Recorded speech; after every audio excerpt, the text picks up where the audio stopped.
Assalamualaikum warahmatullahi wabarakatuh. Selamat pagi, selamat siang untuk anak-anakku kelas 11 IPS 1, IPS 2, dan IPS 3 SMA Negeri 1 Bandar. Apa kabar? Mudah-mudahan kalian sehat semua ya.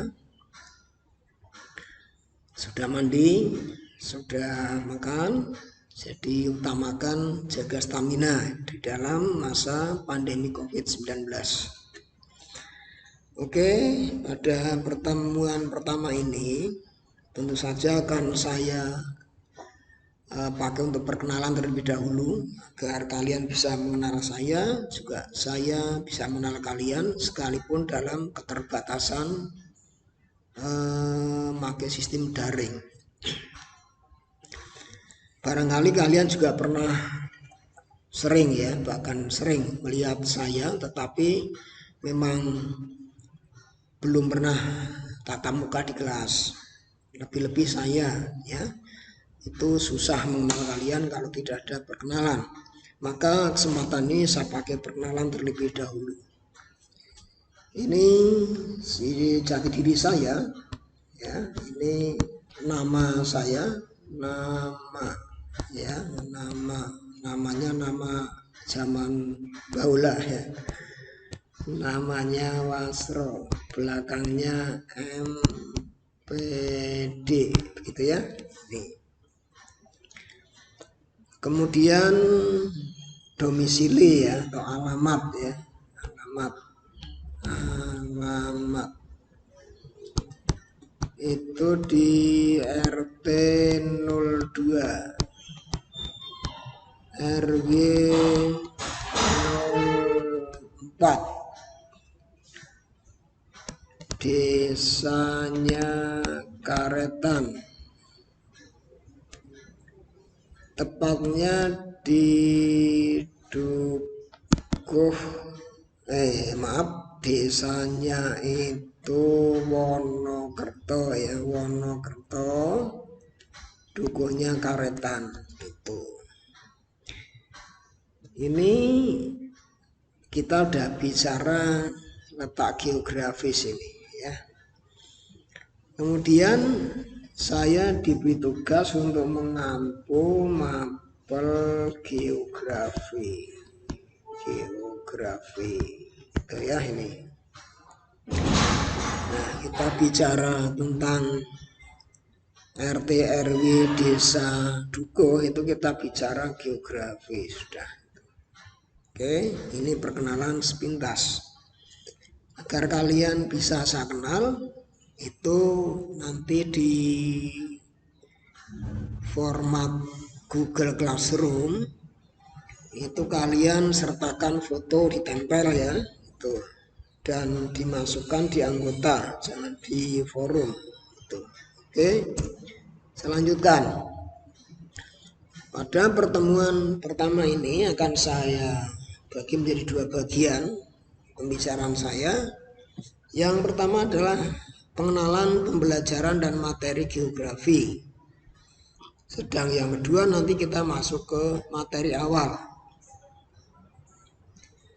Nah, ini akan saya kenalkan pembelajaran dan materi pembelajaran geografinya dulu ya.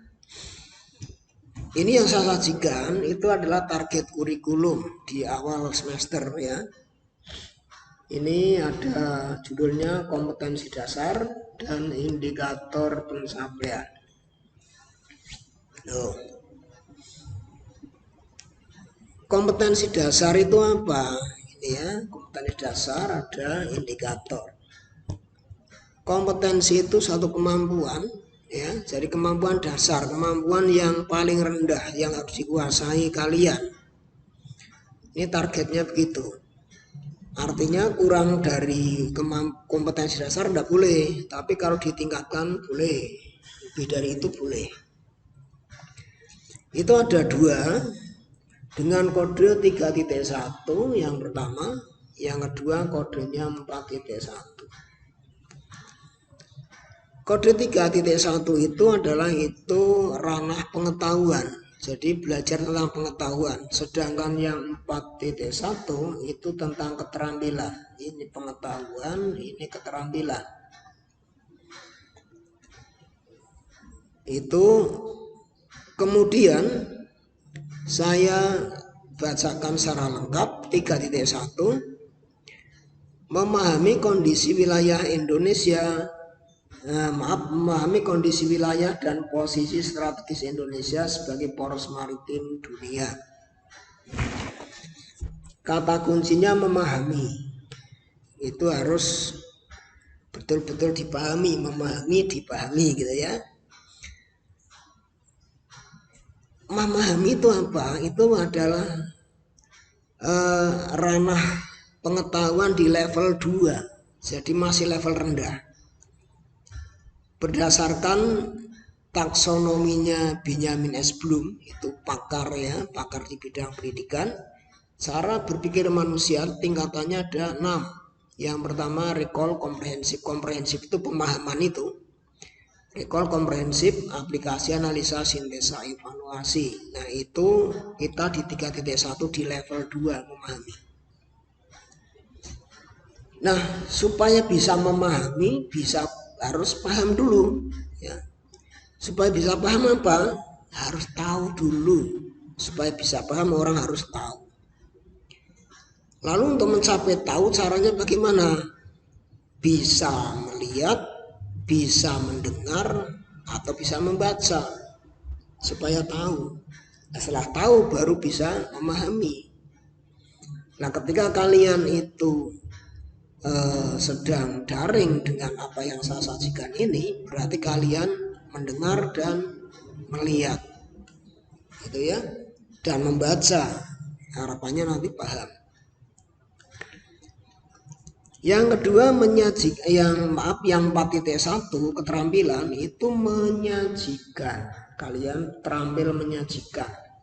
Menyajikan apa? Hasil penalaran, hasil berpikir tentang posisi strategis wilayah Indonesia sebagai poros maritim dunia, menyajikannya dalam bentuk peta, dilengkapi tabel, kalau tidak tabel grafik, begitu ya. Ini itu targetnya, kompetensi dasarnya, pengetahuan dan keterampilan itu. Lalu 3.1 itu tercapai, itu ada penandanya atau indikator ya, indikator pencapaian itu penanda pencapaian. Penandanya ada 1, 2, 3, 4, ada 4 penanda. Yang pertama KD31 tercapai itu penandanya bila kalian memahami letak wilayah Indonesia, paham letaknya, memahami luas wilayah Indonesia, memahami batas wilayah Indonesia. Itu seperempatnya, karena jumlahnya 4, seperempatnya sudah tercapai. Yang kedua, memahami karakteristik. Nah, karakternya seperti apa? Karakteristik wilayah daratan Indonesia dan karakteristik wilayah perairan Indonesia. Memahami karakteristik daratannya seperti apa, memahami karakteristik perairannya seperti apa. Itu berarti 2,5-nya ya itu. Yang ketiga, memahami perkembangan jalur transportasi internasional di Indonesia. Yang ini 3 ya. Di samping itu juga memahami perkembangan perdagangan internasional di Indonesia. Ini 3 itu juga 2 poin sebenarnya. Ada subnya. 1 perkembangan jalur transportasinya, yang kedua perkembangan perdagangannya. Gitu. Yang keempat, memahami potensi sumber daya kelautan di Indonesia, potensinya seperti apa sumber daya kelautannya, dan memahami pengelolaannya tentang sumber daya kelautan Indonesia, potensinya seperti apa, pengelolaannya seperti apa. Kalau empat-empatnya tercapai, dipahami, itu berarti KD 31 is okay gitu ya. Nih. Kemudian yang keterampilan 4.1 penandanya kalian harus bisa berdiskusi. Mungkin dengan cara daring bisanya ini ya, dengan teman-temannya. Hasilnya disajikan dalam laporan individual yang dilengkapi peta, tabel, kalau tidak tabel ya grafik begitu. Demikian ini target kurikulum yang harus diselesaikan, ada penandanya. Berarti kalian sudah saya arahkan pembelajarannya itu akan terarah ya, jelas. Ini memahami terus begitu ya. Oke. Saya lanjutkan. Sekarang rencana program pembelajarannya yang tadi KD 3141 itu cara pembelajarannya bagaimana? Nah, sebagaimana orang mau pergi ke satu tempat, itu pertama harus tahu tujuannya. Itu. Tujuan yang dimaksud tentu tujuan pembelajaran tadi, yaitu melalui pendekatan saintifik, keilmuan pengetahuannya, keilmu pengetahuanan. Itu ada mengamati, menanya, seterusnya sampai membuat jejaring. Peserta didik diharapkan dapat memahami letak luas batas wilayah Indonesia hingga terampil menyajikan laporan menggunakan peta secara kreatif. Jadi petanya disajikan secara kreatif, mungkin warnanya disesuaikan dengan kebutuhan, kemudian fitur-fiturnya disesuaikan ya.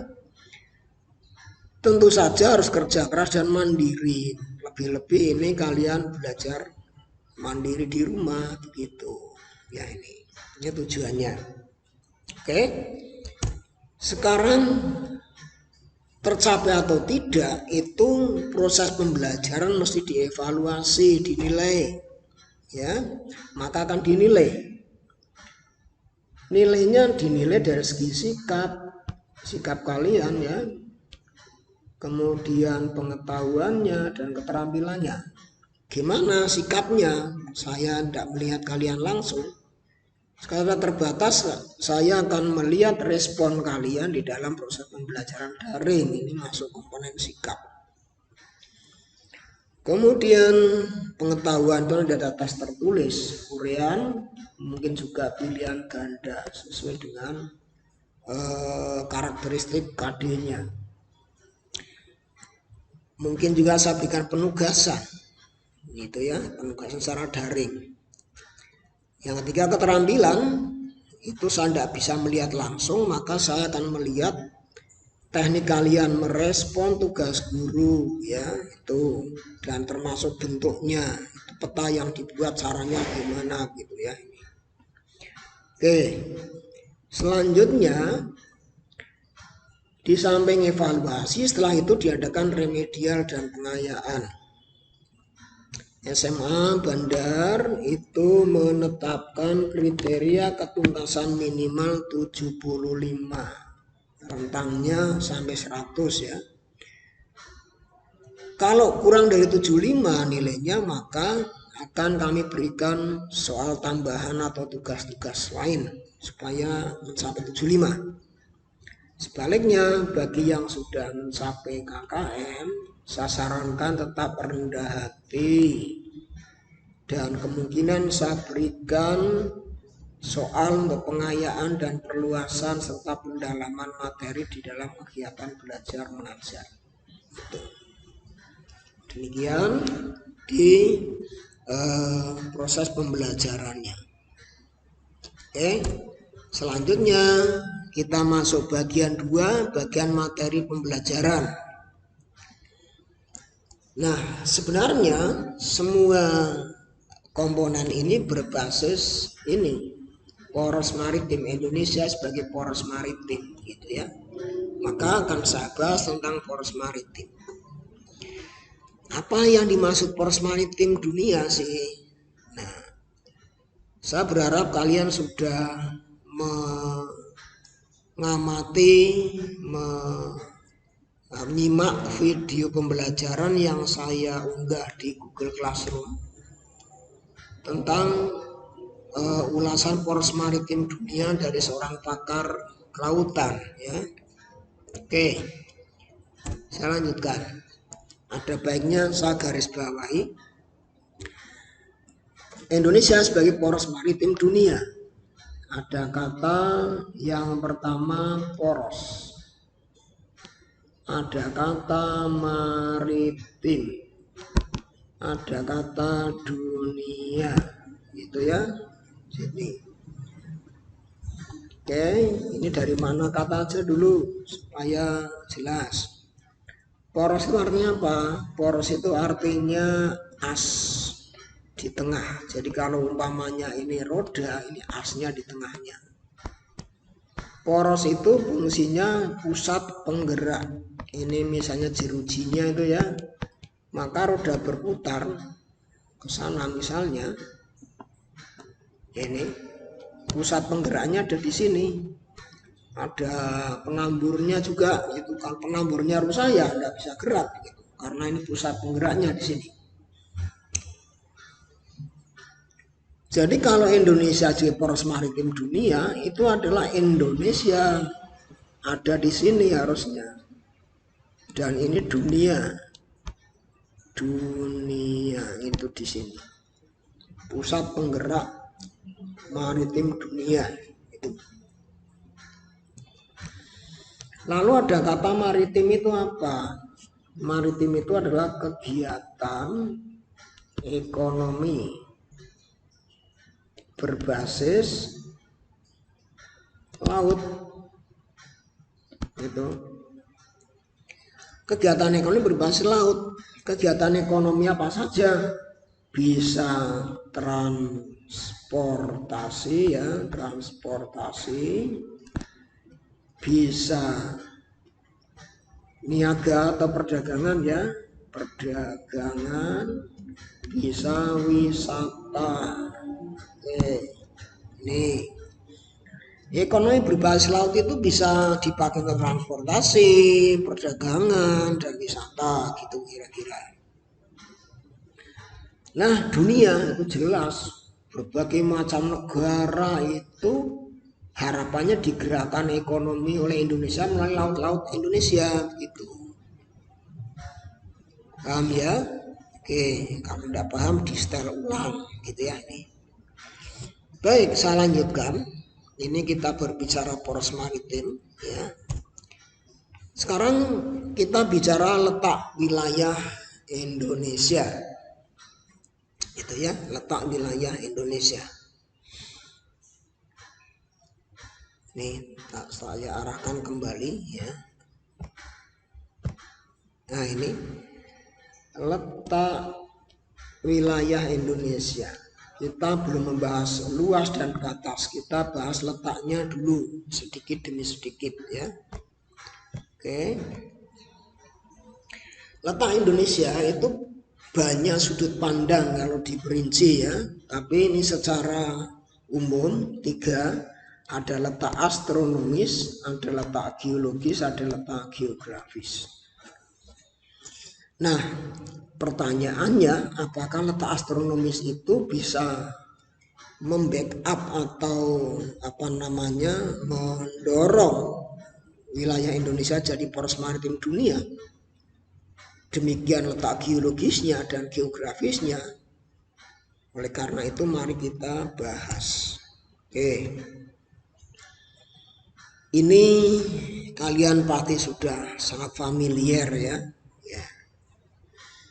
Wilayah Kepulauan Indonesia. Letak Indonesia, kita bicara letak dulu. Ya, di kelas 10 kalian udah mempelajari letak Indonesia, ada letak absolut, ada letak relatif. Nah, letak astronomis yang tadi saya tuliskan itu letak absolut, artinya sampai kapanpun letak itu tidak berubah. Apa letak astronomis? yaitu letak berdasarkan garis astronomis, yaitu garis lintang yang melintang ya ini, dan garis bujur yang membujur dari kutub utara ke selatan. Nah, letak lintangnya Indonesia berapa? Yang utara ini yang melewati Pulau Miangas itu adalah 6 derajat lintang utara. Yang selatan Pulau Rote itu adalah 11 derajat lintang selatan. Kok selatan dan utara ya? Ya ini kan dari SD udah dibahas karena Indonesia ini ada garis 0 derajat ini. Maaf, saya ulangi ya. Oke. Nah, di sini ada garis 0 derajat, garis khatulistiwa. Yang ini ke utara dari 0 ini sampai 6 derajat. Ini ke selatan dari 0 sampai ini 11 derajat. Lalu garis bujurnya berapa? Ini bujur yang sisi barat melewati Pulau G ya, Kota Sabang. Ini 95 bujur timur, dan yang sini ujung paling timur melewati Merauke, Kota Merauke itu 141 derajat bujur timur. Itu kok bujurnya timur semua ya?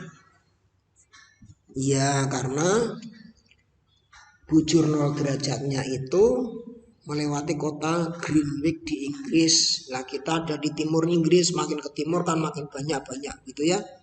Kita ada di timur semua posisinya, sehingga sisi barat pun ya bujur timur, sisi timur ya bujur timur gitu. Baik, letak astronomis itu apa kaitannya ada dengan poros maritim dunia gitu ya, kira-kira demikian. Sebagai untuk transportasi, perdagangan dan wisata. Kita bahas letak astronomis. Karena letaknya di 6 derajat lintang utara dan lintang 11 lintang selatan, itu masuk wilayah negara beriklim tropis. Itu ya, iklim tropis karena di bawah 23,5 derajat lintang utara selatan. Iklim tropis seperti apa? Yaitu wilayah yang menerima sinar matahari paling banyak di dunia. Kenapa menerima sinar paling banyak? Karena kita mendapat sinar sepanjang tahun. Tidak pernah kita mengalami musim dingin, tidak pernah. Terus sinar matahari terus menyinari Indonesia sepanjang tahun. Kecuali malam hari ya. Gitu. Nah, karena menerima sepanjang tahun, sinar mataharinya banyak, maka terjadi penguapan yang luar biasa. Penguapan laut. Uap berubah jadi awan kondensasi, kemudian turun jadi hujan. Hujan banyak membawa kimia di air hujan itu yang mampu menumbuhkan berbagai macam vegetasi tumbuh-tumbuhan di Indonesia. Itu ya ini. Nah, kita awali dulu dari kaitannya poros maritim dari segi transportasi laut. Apa bisa laut Indonesia menggerakkan pelayaran dunia? Kalau kita bandingkan dengan air laut yang ada di Eropa Utara mendekati kutub utara, itu laut kita itu laut yang hangat karena mendapat sinar terus. Di Eropa tidak, pada musim dingin lautnya dingin dan membeku. Pelabuhannya juga membeku. Bisa dibayangkan kalau pelabuhannya beku, apakah transportasi akan bergerak? Saya kira kan kita tahu jawabannya, berhenti. Beda dengan Indonesia, laut kita itu tidak pernah beku sepanjang tahun. Siang malam air laut itu tidak pernah beku.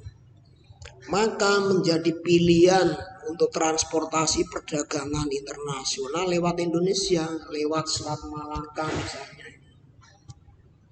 Karena tidak pernah beku, tidak pernah ada kapal terjebak oleh salju gitu. Tuh ya. Kemudian gelombang laut Indonesia itu tidak besar, ya, karena bukan laut samudra gitu ya.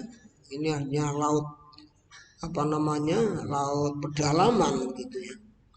Maka kapal-kapal kecil pun leluasa berlayar di situ gitu. Ini dari sisi transportasi laut, ya, aman gitu.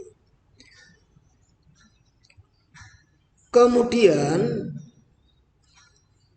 dari sisi perdagangan misalnya, saya tadi sampaikan dengan kondisi iklim tropis curah hujannya tinggi, maka tumbuh-tumbuhan di Indonesia jumlahnya terbanyak di dunia, nomor 2 setelah Brasil. Jadi kita negara dengan jumlah spesies tumbuhan paling banyak, nomor 2 di dunia. Kita harus bangga itu. Nah, tumbuh-tumbuhan itu memiliki zat kimia, ada getah misalnya, kimia organiknya banyak, getah karet, pinus, damar misalnya, dan berbagai macam tumbuhan yang fungsinya bisa untuk wewangian, bisa untuk racun, pestisida, untuk obat-obatan, bahan farmasi, untuk industri kayak karet misalnya, getah pinus misalnya. Itu karena jumlahnya banyak, maka kita bisa menguasai perdagangan dunia dari segi getah pohon. Itu muaranya adalah dari iklim tropis karena letak astronomis kita. Kemudian pohon itu juga punya akar, ya. Akarnya bisa diperdagangkan.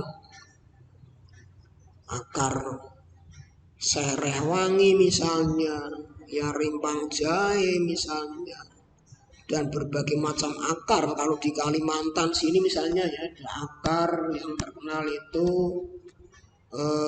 akar kayu pasak bumi, ya, terkenal gitu ya. Bisa untuk bahan farmasi.